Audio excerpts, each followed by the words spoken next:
ஓம் நமக் சிவாய. அனைவருக்கும் வணக்கம். நான் உங்கள் கரூரா ரெஸ்டோ பாகியலட்சுமி பேசுகிறேன்.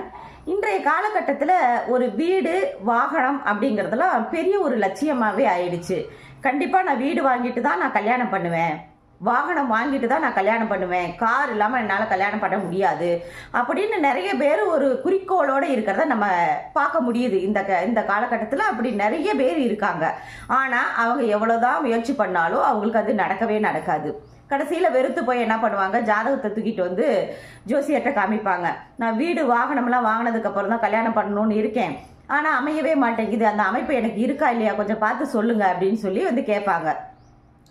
ஜோசியர் பார்த்துட்டு சொல்லுவார், ஒரு சில ஜாதகங்கள் அப்படி இருக்கும். எப்படின்னாக்கா, நீ கல்யாணத்தை முதல்ல பண்ணு, அதுக்கப்புறம் தான் உனக்கு வீடு அமையும், வாகனம் அமையும், அசையா சொத்துக்கள்லாம் அமையும், அது வரைக்கும் உனக்கு அமையாது தம்பி அப்படின்னு சொல்லுவாங்க.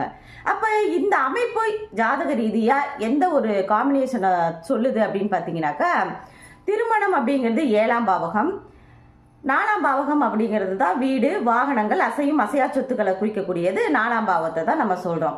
அப்போ 7ஆம் பாவக அதிபதியும் 4ஆம் பாவக அதிபதியும் ஒன்று சேர்ந்திருந்தாலும், ஒருவரை ஒருவர் பார்த்திருந்தாலும், சார பரிவர்த்தனை பெற்றிருந்தாலும் இவங்களுக்கு திருமணம் ஆன உடனேயே வீடு அமையிறது, வாகனம் அமையிறது, அசையா சொத்துக்கள் அமையிறது, இதெல்லாம் படப்படன்னு அவங்களுக்கு நடந்துக்கிட்டே இருக்கும்.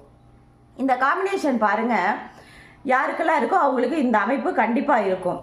செக் பண்ணி பாருங்க, கரெக்டாக வரும். நன்றி, வணக்கம்.